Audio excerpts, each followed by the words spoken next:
right, are we ready for a countdown? Yeah.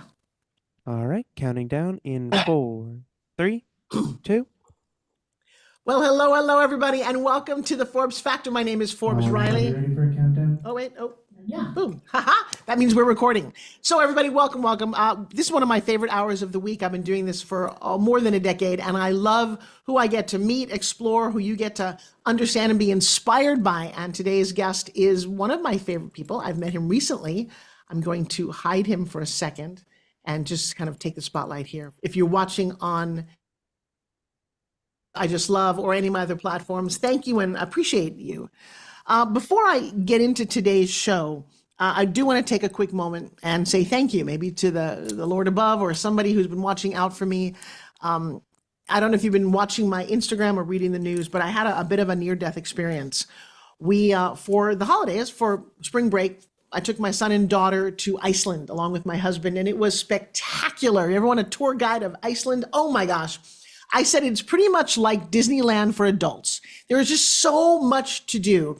And I would love to just share the photos with you. Go to my Instagram, you'll see a lot of them. Where we landed, which by the way, from Boston, where my son's going to college, it was only a 4.5-hour flight, very reasonable. Somebody said, oh, was it really expensive? I said, less than going to New York City.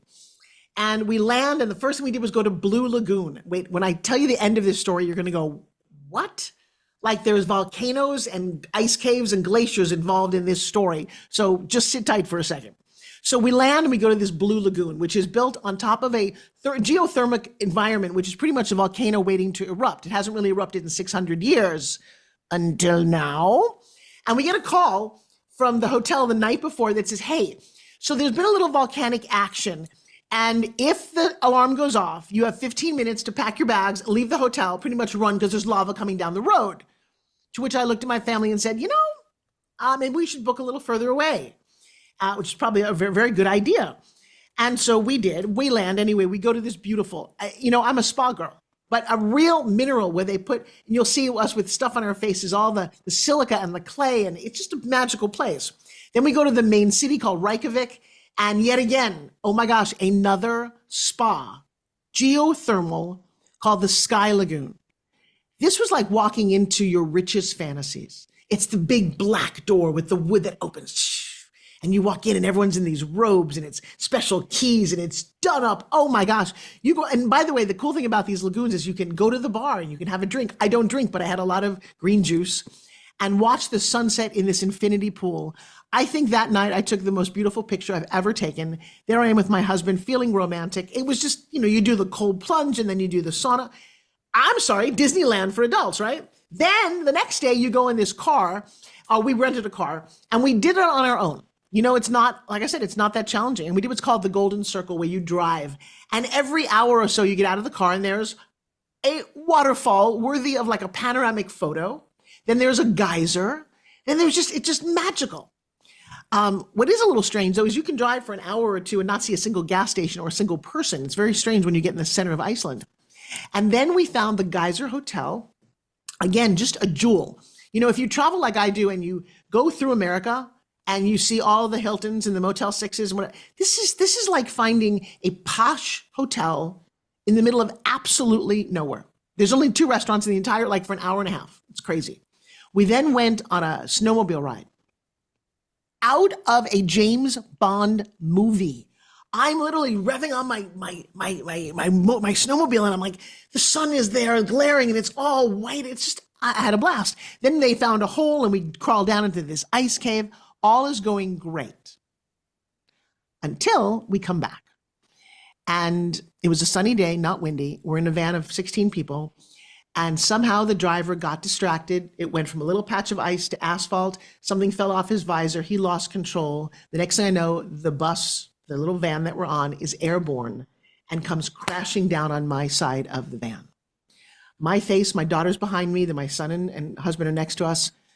I literally look up, there's glass everywhere. My face is on the asphalt. So is my daughter's. There are people, we all had our seatbelts on, thank God. I think it would have been worse. The people above us are literally hanging by their seatbelts, strangling. They're like, please cut us out, help us. They're like freaking out. One woman broke her foot. The crazy part of the story is, and then we kicked out, somebody did, kicked out the top of the van. We all crawled out. and with minimal damage. I mean, I jacked my shoulder and my neck, and we have some internal injuries, but we all walked away from what could have been, I come to understand, a much worse accident. Um, and then we gathered our stuff, and we still had a night to stay in a clear glass igloo to watch the Northern Lights. And then as we're driving back, and we're seriously shattered, we ended up in the hospital. It was just very challenging. And then when you have your whole family there, it was nobody to call going, hey, we're hurt, because we're all here. As we're driving 2 days later to leave, Joshua looks out over the horizon. It's 9 o'clock at night, and he says, wow, what a beautiful sunset. And I said, Joshua, the sun set 2 hours ago. Turns out that volcano that they warned us about exploded like everywhere. There's a picture on the cover of the New York Times, like 4 days after that. I have that same photo standing on the road, this little mountain hill where all these people were gathered to watch this volcano spew. They have since closed the Blue Lagoon almost indefinitely because it is, hoping it didn't get destroyed, because you really cannot stop moving lava. The point of the story, one, celebrate with your family. I am grateful that I had the opportunity and the wherewithal. People say, why did you choose Iceland? It was just on the bucket list of things to do. And two, you are not promised the next moment. You're not promised the next day. Hug the ones you love. And a funny thing came out of this. I'm still dealing with a little PTSD, and I don't think I quite realized how real that was. And then you think about people who've come back from war, the PTSD they must be seeing and replaying in their heads. I mean, we recounted this accident as a family dozens and dozens of times, didn't sleep for the first 2 nights, and we're fine. And if you weren't fine, and the worst part is you're fine, but people don't realize you're still internally hurt. Like my shoulder's still insanely jacked, and I have other issues going on, but it's sort of like you're supposed to be okay. Like, okay, what happened? You look just fine. It's like, well, and what came out of that, the last thing I'll just put out there publicly, which is fascinating for me, is that my husband is a professional bodybuilder. He competes. He just won the Arnold in his category, the Arnold Classic, which is a big, big deal for bodybuilders. And he takes the sport very seriously. And I've watched him for 7 years do this and love on him. I've watched him win first place a lot. I've watched him place 4th or 5th. I've watched him lose, which is crazy that you can have the same body and come in, but you never quite know who's competing against you. I never wanted to do any of this at all. No desire. I eat pretty clean because of him, and then during COVID and all of this, I didn't go to the gym a lot. I built a business. I've been sitting on my butt for about 3 years now. And he goes to the gym every day. And I kept thinking the more he went to the gym, the fitter I should be getting. Only apparently it doesn't work that way. You have to get up and go to the gym yourself. I wasn't doing it. And I started to notice that my clothes weren't fitting. And I was a little unhappy about that, but not enough to do anything. Well, turns out that there's a competition that he wants to do in our hometown here, June 29th. And I'm turning 64, you guys. It's not like I want to run around in a bikini. I pushed out twins. I love my body, but I'm not strutting it around in a bikini. However, I got this crazy notion, this crazy idea, this little whisper from the universe that says, go for it. And I said to that little voice, shut up. Really? Really? You know how hard he works? Go for it. I'm like, all right, fine. I suggest you listen to voices that you hear in your head. That's where brilliant ideas come from. And so we have 13 weeks. We actually have 12 days now, 12 weeks and 6 days left. I've been going to the gym 14 days consecutively. I've been eating insanely clean. I get up at 5:36 in the morning and get there, and I'm doing everything that they tell me to do. But I'm doing it without a trainer. I'm doing what Joshua does. I'm doing it on my own. He's a very specific way to train. If you ever want to know more about him, please visit www.joshuafitness.com. That guy doesn't work out like you do. He doesn't do any push-ups, any sit-ups, any pull-ups. He does things very differently, and I'm following his program. And so we will see. If you want to join me on stage in my tiny little bikini and high-heel plastic shoes, this will be an interesting journey. Here's what I know to be true. Win or lose or place. I listened to Matthew McConaughey yesterday, who said, whatever it is that you do, don't half-ass it. And so I'm not half-assing it, which I've done a lot of things in my life lately. I'm going to go for it. I'm going to do everything that I can. I'm going to leave it all at the gym. And I have this very intense sense of purpose for myself, my students, my listeners, my family. And so I hope that you get that sense. And maybe listening to this, and I'm excited to have you introduced to my first guest, who I really cherish. He's a very sweet man that I've met in Utah, and his smile just lights up the room. He's got a compassion, and I was on his podcast recently. But whatever it is that you do, you need a goal. This is what I came to understand. I was a professional dancer. I understand what it means to be in a dance studio. When I got to the gym, I was like, I'll go and I'll lift some stuff and I'll lift some more stuff, and never saw a change and lifted some stuff. Or was on my phone doing a lot of Instagram while I was pretending to lift stuff. And I love the sauna. I can sit in the sauna all day. When I decided to have this goal, I don't sit in the sauna now. Not as long as I used to. I'm not on my Instagram except to share with you guys what's going on with me. And check out my Instagram stories because I'm chronicling a lot of this. But I go to the gym and I do the reps and I do the sets and I do the work and I put the earphones on. I put my head down. I got work to do. I never felt that way in the gym ever.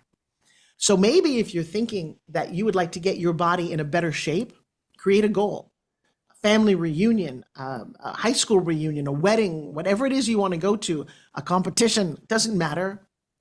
But a goal without a plan is just a dream. And most dreams that I've ever heard of just end up in the cemetery like my dad's. They talk about it a lot, but they never really do anything. So stay tuned. It's going to be an interesting 12 weeks and 6 days. I'll keep you posted throughout the journey. And without further ado, let's bring on my first guest, who also just listened to this speech, Mr. Blake Erikson. And the crowd goes wild. What's going on? So what did you think of what I just said?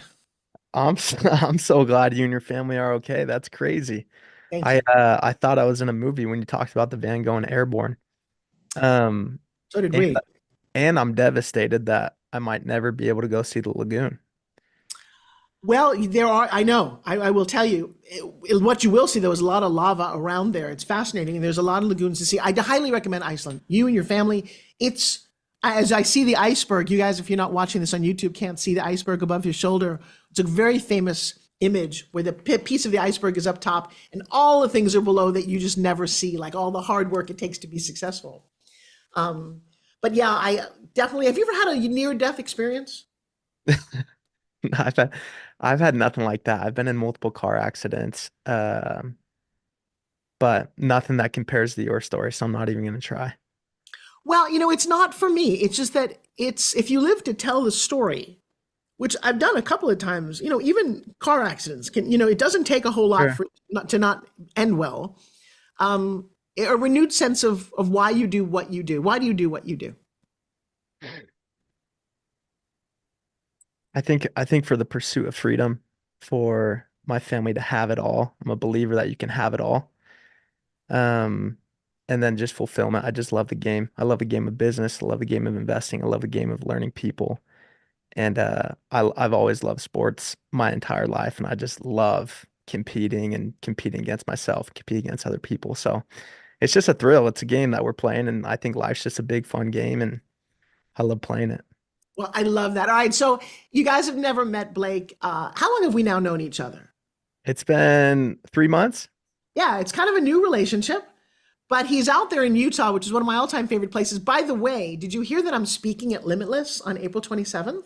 April 27th. And if you guys want to show up to an event, this is the event to go to. Yeah, go to limitlessarena.com. I am completely overjoyed between Dan Fleischman, David Goggins, Donald Trump Jr., Magic, I don't know, Shaquille's got all kind of crazy people are going to show up. This is one of those magical events with 12,000 people hanging out at the Maverick Center, and I will get to be one of them. I'm feeling honored and loved. And so tell everybody about the one and only Mr. Blake Erikson. I appreciate you having me on. This is fun. I just love and cherish you, and I want to begin with that. When we were on our podcast a couple months ago, I just loved your charisma and how you carry yourself, and I learned a lot from you, so I appreciate it. Um, Professionally, I help people become financially free through selling door-to-door pest control, believe it or not. And so over the last 5 years, I have been tasked with recruiting and managing and building leadership in a business and organization that goes out every summer. We take 18 to 24-year-old kids and or younger men perhaps, and they go out and sell and they knock door to door. It's commission only. And along the way, I've learned a ton about people, how to influence, how to inspire, how to lead. And that's become my mission. My mission's to lead, inspire, and impact through word and being. And so just recently I've gotten into real estate investing, podcasting, speaking, and things like that, taking the experiences and learnings that I have and trying to share them with the world. If you list out the couple of things that people want to do least, there's dying, public speaking, and selling door to door. That's about right. When That's I about first heard right. that Blake, first of all, I didn't even realize people still did this. And I have to be nice now to the people who knock on my doors because I was kind of notorious. I don't bother me. But you have made not only a living for yourself, guys, knocking door to door physically. That's what you do. You go up to a house, you knock on the door No to sell leads, pest cold control. No leads. contact. Yeah. All right. So first of all, how did you get into this? So I served a mission when I was 18 years old. I'm from Gilbert, Arizona, and went and served a mission for my church for 2 years. Wait, and that church is, The Church of Jesus Christ of Latter-day Saints. or we call them for most of us who don't know, Mormon. That's right. I saw the musical. That's how I know. And then for 2 years, I went and knocked doors essentially, cold contact, same thing, and talked about God, talked about Christ, and I loved it. My favorite thing in the world and something that made me unique on my mission is I just love to talk to people versus most people don't like to talk to people. They have fear towards it. Just it causes a lot of friction, and I just embraced it and loved it. Had an Wait, let's stop there. Yeah. How did you come? So, what is it about your nature or your family or your upbringing? Because most people don't enjoy that, but you do. Why do you think that is? Everybody has a story, everybody has a challenge, everybody has a struggle, everybody has wants, wishes, dreams, and it's fascinating to me to learn all that about other people. And so it's once again, it's like this game. It's just I want to learn as much as I can from someone and about someone, and it's fascinating to me. That's why I love talking with you. It's just fascinating. So, and then second, I knew that the more people I talked to, the more people I could impact, the more people I could help come unto Christ and learn about God. And so part of it was just a numbers game. And I just want to be the person that impacted the most amount of people as possible. So I talked to the most amount of people as possible. So I understood the mission and my why was deep enough. Therefore, the how was pretty easy. So you complete the 2 year mission, which is part of the religion, which I think is fascinating, and then you say, Incredible. okay, how old were you when you got out, 20 years old. and what were you going to do? So to get home, I knew I wanted to be an entrepreneur, and I had a mentor that said, "Hey, the first thing you want to do, whatever you want to go create." I had this goal that I would tell everybody. I'd be in like on like a first date, and I'd tell them. It's kind of funny, but I said I'm going to be a multimillionaire by 26, and I had no money in my bank, no idea how I was going to do it, but I knew I wanted to be an entrepreneur. So this mentor told me, he said, "Hey, you got to go learn sales before you go the entrepreneurship route." And I was like, "All right." Right about that time, one of my best friends was doing this door-to-door thing, which a lot of return missionaries from the church go do because that's what they've been doing for 2 years. And so they're heavily recruited. And my buddy just made 40 grand that summer in 4 months. And I was like, cool, that'd be great. Like I get to go learn the skill of sales, but then I get to go out and make money and then hopefully build from there and take my learnings and go do something else with it. Go out my first summer, I made 118 grand in 4 months. I was 21 years old. Wait, what were you selling back then? I was selling pest control, same thing. No, wait a second. So he comes to you and says, "We sell pest control." What does that mean? What are you selling? So pest control is a service where we come out, our company, they come out every 2 months or every 3 months and they spray your home for bugs. So they do all the maintenance of ants, spiders, cockroaches, scorpions, rats, mice, whatever you may have. And so it's just a service that you have, and we sell a 12-month agreement of you subscribing to this service. Uh, and then we get a commission based off of how much we sell that deal for. How much do you sell it for? I would say the average contract's probably $800 for the year. And so an average commission is probably 55%. And so in order to go make $118,000, I had to go sell 400 or 500 people in the span of a summer. And so that was 6 or 7 people a day, long days, and just cold contacting. It was wild. Did you outsell everybody? Yeah, I was one of the top first year out of 1,000 reps. I was the top first year rep in the company. There's people that have been doing it longer that go do 1,000, 1,500 accounts in the summer. And so, um, Yeah, it's crazy. The world of door to door is crazy.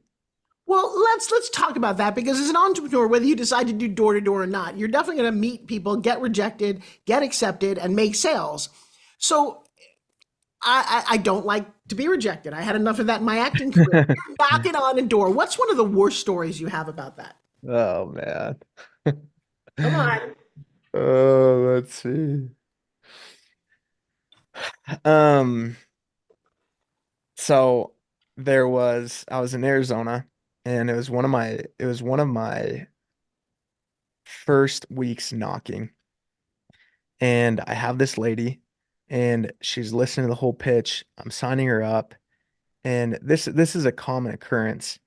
But she gets to the point where she's supposed to give me her credit card and she says, "Okay, I'll be right back. Let me go grab the credit card." And then typically what happens at that point is they grab the credit card, come back out. But sometimes they'll go to grab the credit card and then they'll experience buyer's remorse or their husband will be like, "What are you doing?" or whatever it may be.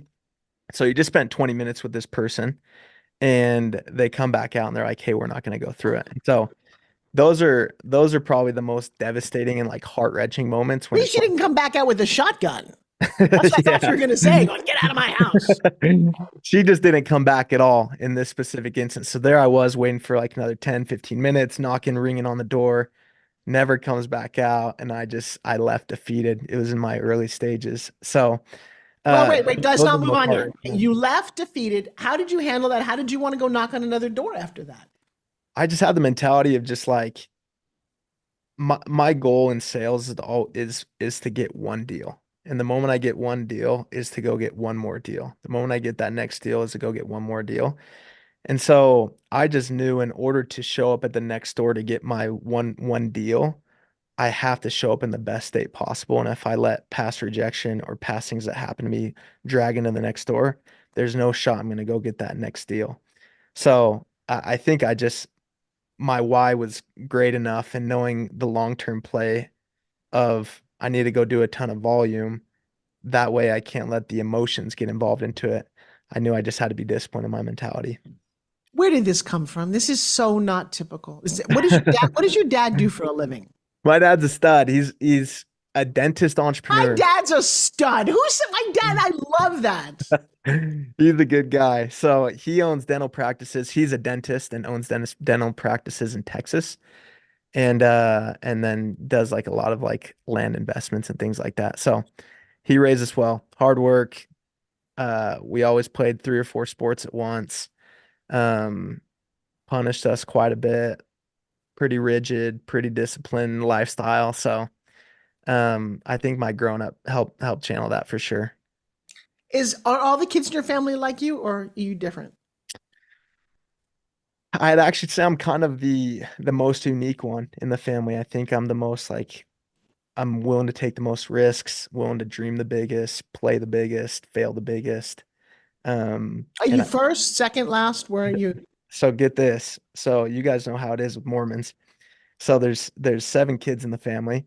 I'm third oldest, and we're 6 boys, and the very last one's a girl. So we grew up 6 boys just throwing punches and wrestling each other every day.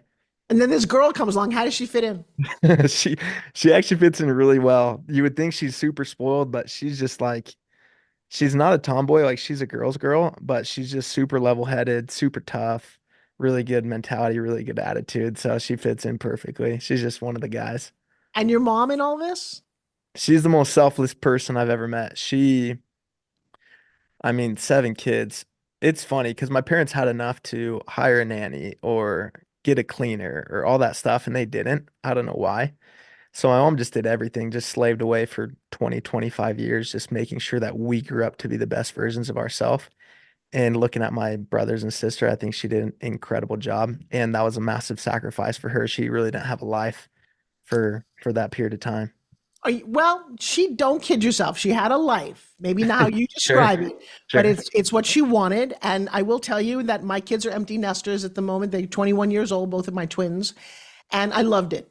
I loved every minute of being a mom to kids that are in your arms or in your bed or in your kitchen or wherever under Yeah. your feet. I That was the best time ever. And I will tell you that judging by how well you turned out, she loved it. I mean, there's nothing more fun then you decide that you want a family, and then you have it, and then you celebrate Christmases and birthdays and all the good and all the bad. It's just part of the journey, and I think that she probably enjoyed it to no end. I Well, love that. does she do something different now? She doesn't. She's just now enjoying life with my father. They vacation a ton and they play a ton of pickleball and hang out with grandkids, and they're in a really fun phase of life. It's great. It's kind of crazy. I've decided though, since that my kids are grown, I have no grandkids yet, that I'm just also enjoying life, but working harder than I've ever worked and enjoying it to no end. So fun. Yeah, it is. It's a great journey of life. And I love that people are getting an insight into you because you have one of the sweeter journeys. Are you married? I am married. Best accomplishment I've ever had. Well, yeah, did you always know her or did you meet her somewhere? No, so I got home from my mission and really didn't have any prospects as far as who I wanted to date and marry. And I knew I wanted to have a family. I wanted to have it relatively quick according to the world standards. So I started dating like crazy. I went on like 150 first dates before I met my Because wife. you're so good at getting no. I'm sure you had. It's a numbers game. Wait, you went on 150. That's a lot of dates. It's true. It's true. But after 150 first dates, we found each other, and then she was dating three dudes at the same time. We all thought we were exclusive with her. Um, she was just well sought after. You know how it is. Uh, So I had to sell her for like 4 or 5 months on why I was the best choice, and she eventually chose me. And I told her, I said, "Hey, you're never gonna find anyone as good as me," and she ended up going with me. So this feels like a very elaborate reality show. our I have story's three great. prospects, and she picked the one who sold to us. Now, do you have kids yet? We do. So we have an 11-month-old. His name's Covey. He's named after Stephen Covey, who wrote Seven Habits. And he is the happiest and just most energetic baby. He's got ADD. He's just bouncing off the walls all the time. And he's just the happiest baby in the world. I don't know if he has ADD or he's just a baby. Okay. Oh, this guy does not sit still, I'm telling you. Well, that takes after his dad. This way I he can be know. a I great know. overachiever. It's a gift. Well, it sounds like you've planned like the perfect. Now, here's what's interesting about his story when it comes to you listening as an entrepreneur. You did it. You figured it out. You're making good money.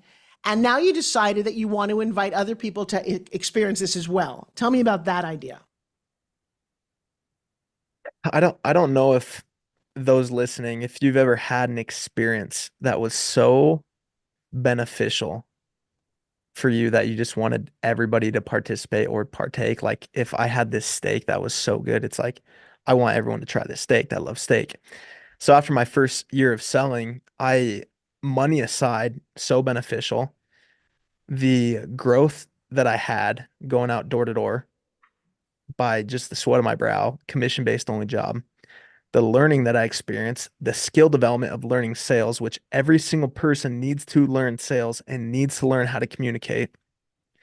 And learning that in a period of 4 months because of the amount of repetitions that I got every single day on the doors, I just knew that every single person needed to experience it for their life, no matter what they were going to do. So once I came back, I started telling everybody about it, and that's when my career actually started taking off. Because in door-to-door sales, you can recruit people and then bring out a team. And so for the last 4 years, that's been my main thing is I've just been on the recruiting side where I bring people in, sell them on the opportunity, train them, help them grow, and then also recruit and become a leader. And so every year since then, I've been able to triple or quadruple my income by doing that.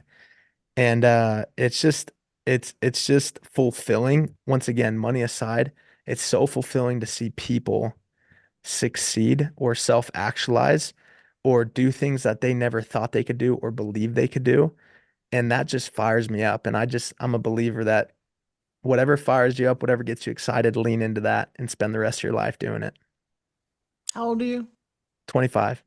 Yeah. So you figured out the multi-million-dollar thing by the time you're 26? I did. Yeah. Kind of fascinating. Thank When you. you meet new recruit, and you guys really need to see this and appreciate the age, the attitude, the energy, the family relationship. You've got a beautiful story as Thank a you. role model for a young man, don't you think? Thank you so much.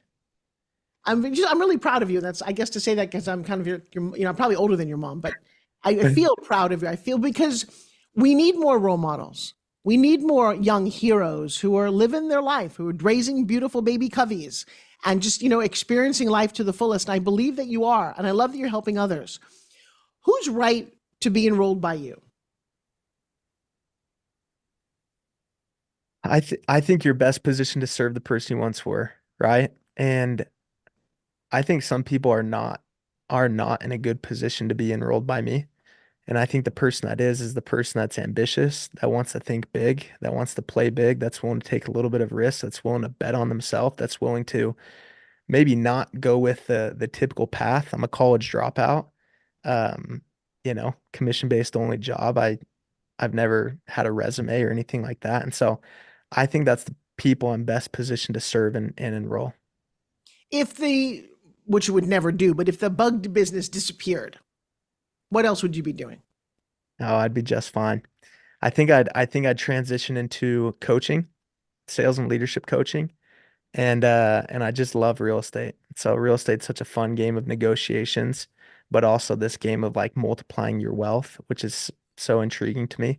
And so I think and that's actually where I foresee myself transitioning into is coaching and once again speaking and real estate.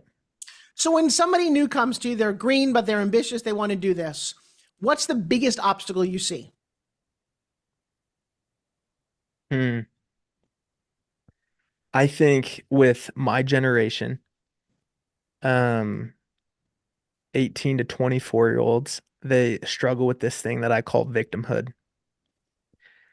And victimhood is shown in a variety of different ways. It could be scarcity, could be insecurity, fear, things that are holding them back. It could be not taking ownership for their results or their actions. Oftentimes they want to point the finger, blame, complain, whatever it may be. And so that's the number. We all have it. Like naturally, you and I have like we want to be victims. And the people that can put that off and say, no, I'm actually going to be a victor. Like I'm gonna take full ownership. I recognize life happens for me, not to me. I'm not going to complain. I'm not going to blame. Like I'm just going to figure this out. Those are the people that go on succeed and that can like put that behind. And the people that don't are the ones that just think life happens to them. Things have to get served to them on a silver platter, and they're just never going to take accountability for their actions and their results. And they just believe that somehow some opportunity is just going to make them successful and they don't have to create it. How long, when somebody signs on to your organization, if they listen to you, do they find success? Within the first year. So we sell from April to August. And then from September to March is kind of the recruiting season. And so anyone that can, I can guarantee this, anyone that can really enroll in my my mentality and the training, and they do it and they execute on it, 100 times out of 100, they'll see success. But the mentality side, they can do all the training, but the mentality side is usually where people fail. And I can't execute that for them. I can't help them have like a strong mentality. And if they do fail or they do not succeed, it usually is because of that. Well, I'm excited to play a little game. Everybody's in sales. I don't care what you're doing. You always have to sell your idea, sell your product, sell your service, whatever it is that you're selling.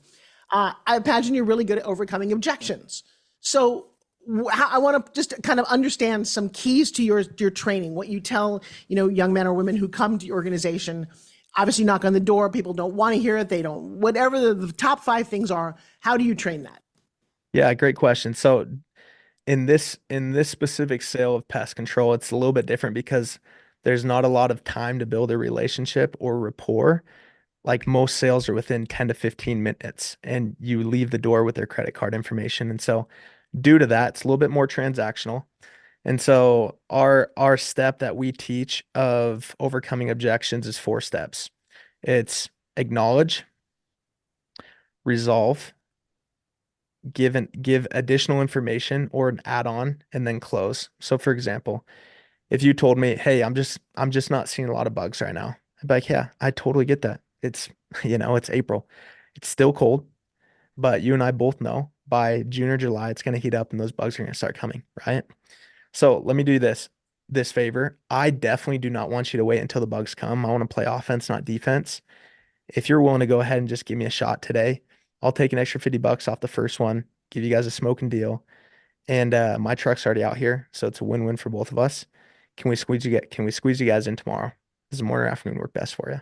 So that's kind of how the process would look according to what objections given. So you basically made an assumption. You know that they need it, but you're getting them to want it, which is one of the things that I teach in pitch class. Stop telling people that you need it. Well, no, you need that. You didn't. You got me to go, oh, I should really think about that, so that your prospect wants it. I just spent a 3-hour pitch training, which is the exact same thing that you're doing. And one of those is, how do you get the customer to want what you have? And so when we talk about, in my training, we talk about features and benefits. What's one of the features that you highlight in your service? So,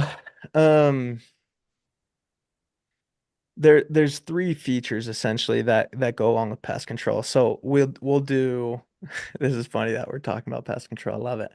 We do a sweep of all the spider webs on kind of the upper levels of the deck. So that's what you'd consider a feature, right? Yeah.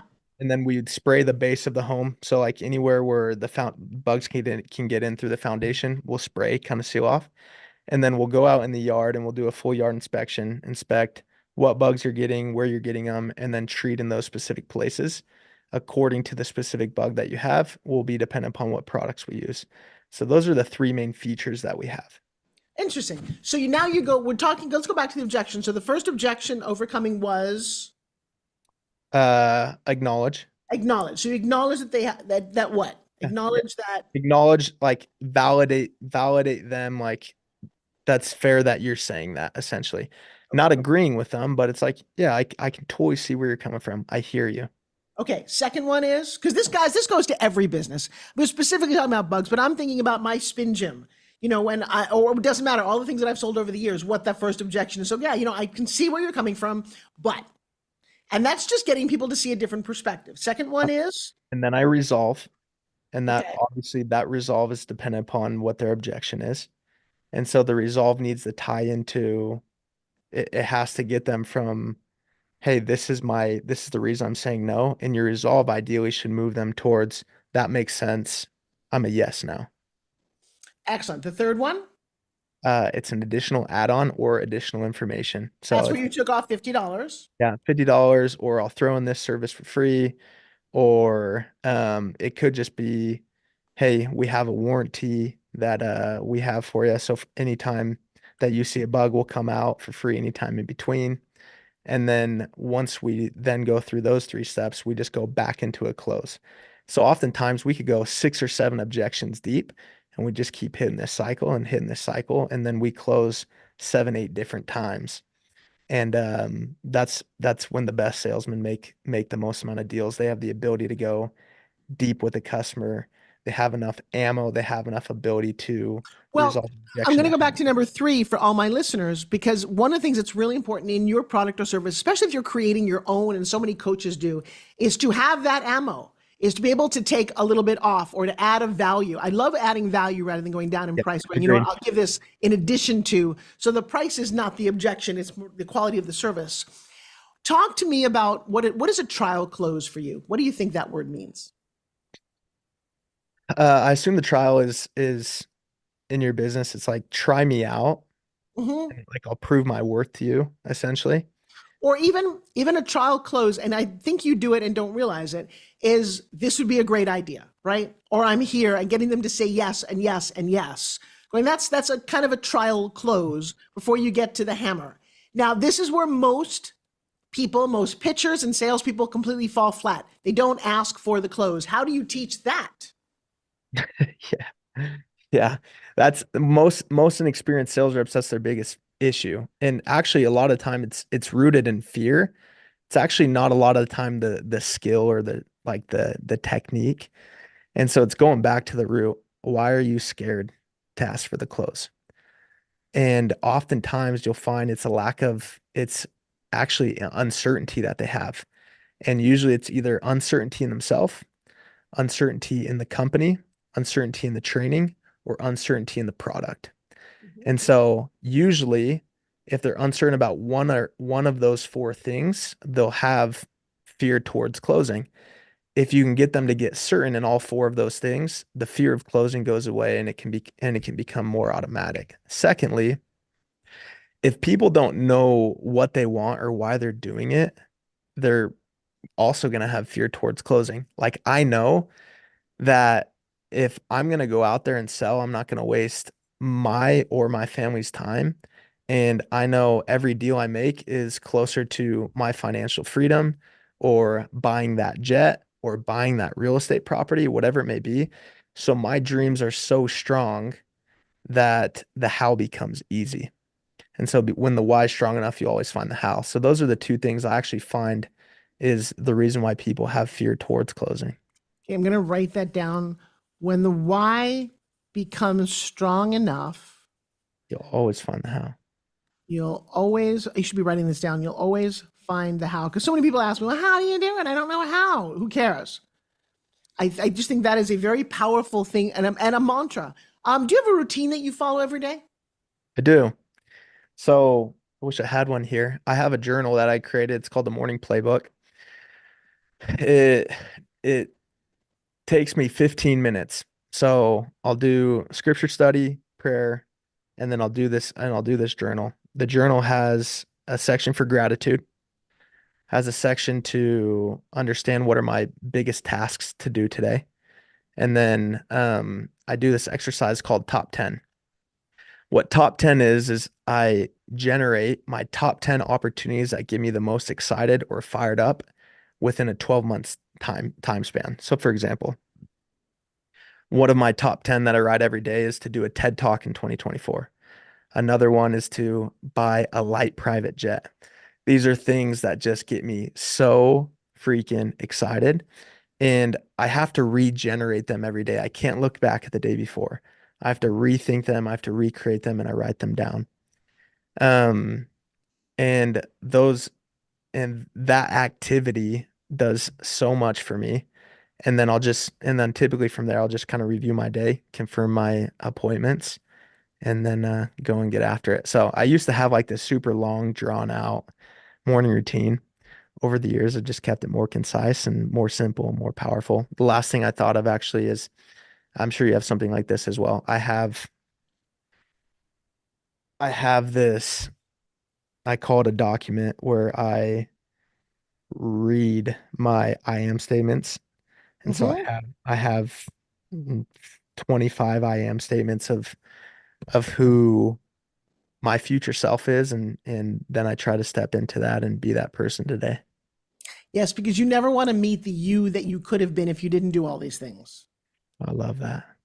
Yeah, that's one of my favorites. And I've done that exercise where you meet your future self, and usually you're all full of excuses if you haven't played out full out. And your Mm. future self is going, but I gave it all for you. Why did you choose to do that? You let us down. And I don't want to be the one as I'm in the gym now. I have a new mantra song. Have you heard I Am the Champion by um, Carrie Underwood and Ludacris? No, I don't think I have. I'm gonna write that down. I had my class today sing it out loud. You know, it goes into I am unbreakable, unshakable, unstoppable, and it literally just preaches it about what it means to be a champion in your own life, for yourself, for your community, for your family. And I waited my whole life and now it's do or die.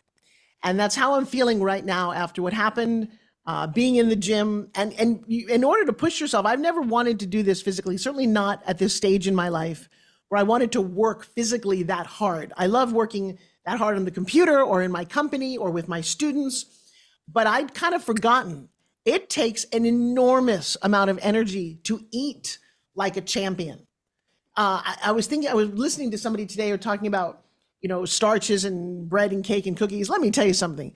That's not only in my mind, it's not anywhere in my scope. I have, and hopefully continues, but I have zero cravings for anything stupid because it would inhibit the ability to work as hard as I'm working. I'm learning a new relationship to food as fuel.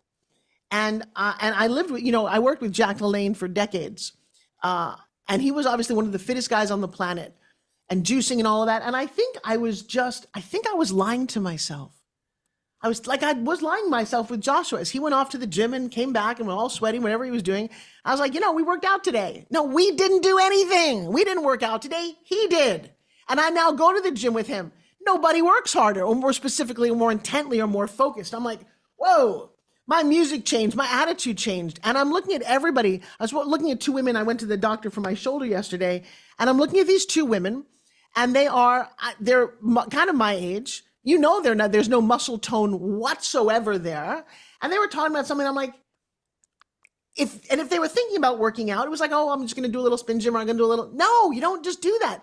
If you would like to reclaim your physical, there's a roadmap, there's a recipe, and it's challenging and it's exciting.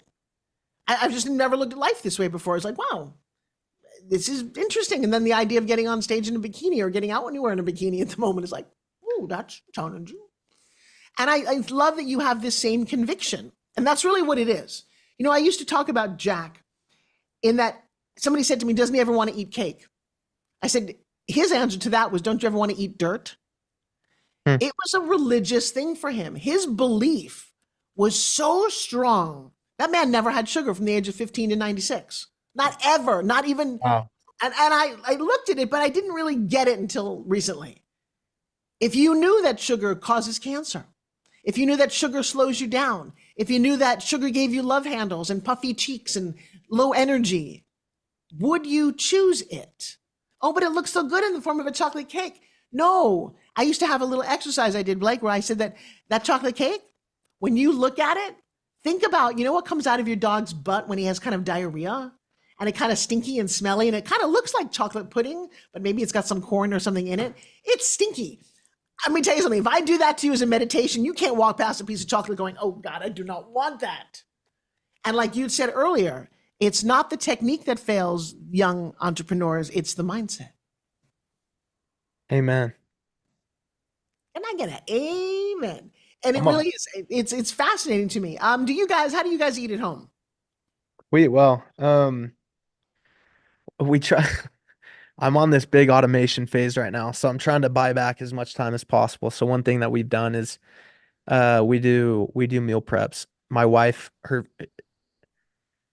forte is not cooking. Her forte is everything else. And so because of that, we hire that out and automate that. And so we do meal preps and I'm on this journey similar to you that I'm trying to just transform in the next 4 or 5 months. So more super high protein, low carb, no sugar. I'm on a 12-month no sugar commitment right now. I'm 3 months into it. So that's how we eat.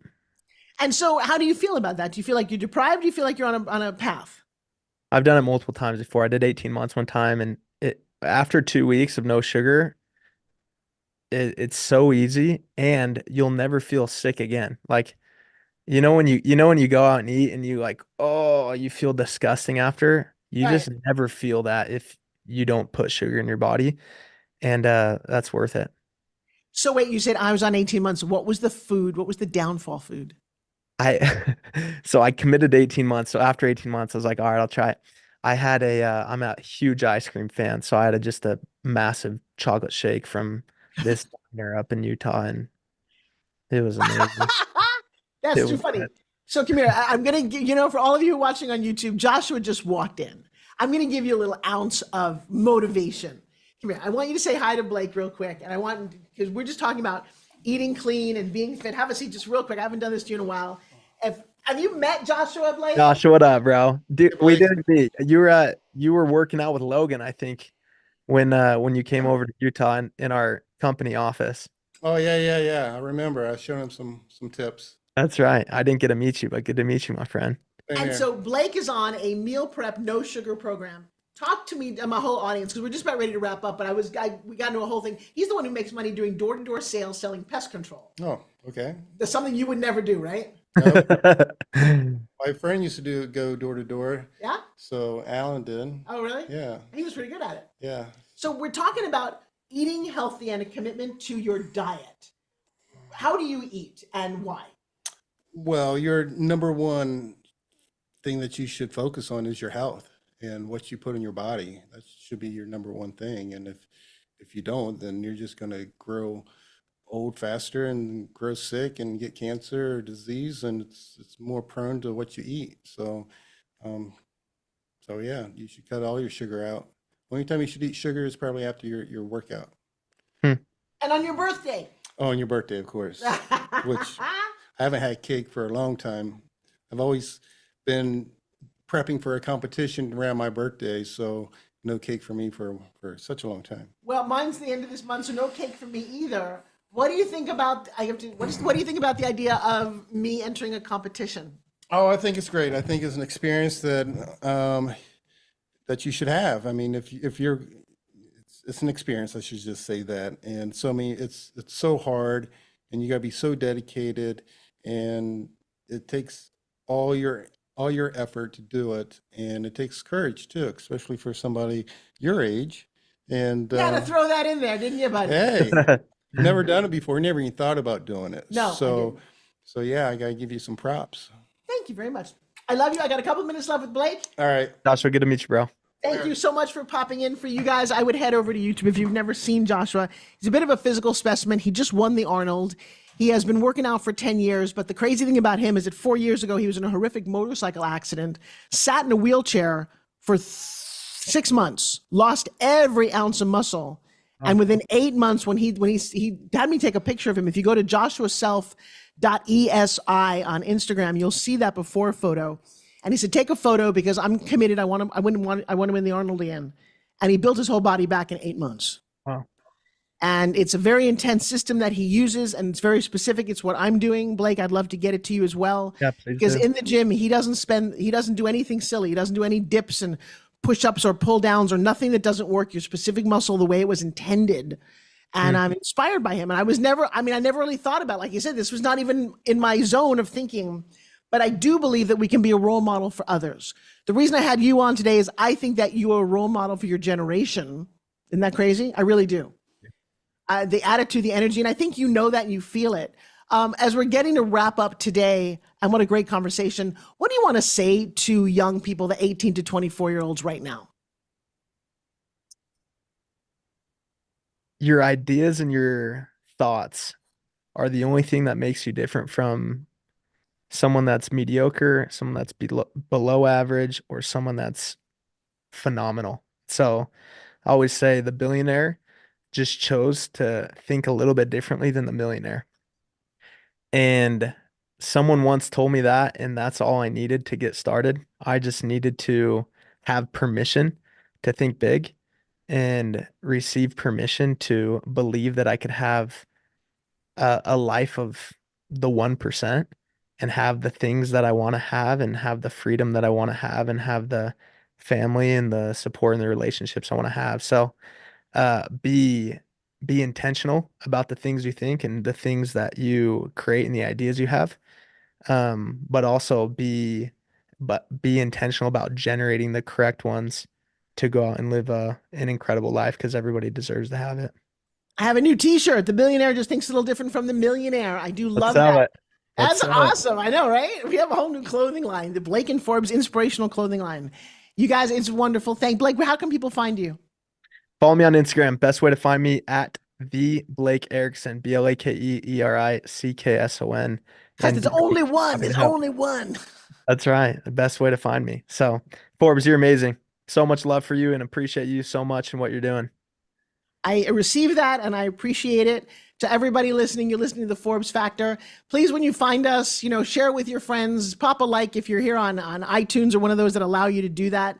I appreciate you more than you know, and I look forward every week to giving you more Forbes Factor. Until next time, seeking out health, wealth, and happiness everywhere we can. Today, I got a super-sized dose of it. I'll see you next time. Bye-bye, everybody. Thanks, guys. Great job. All clear. Thank you so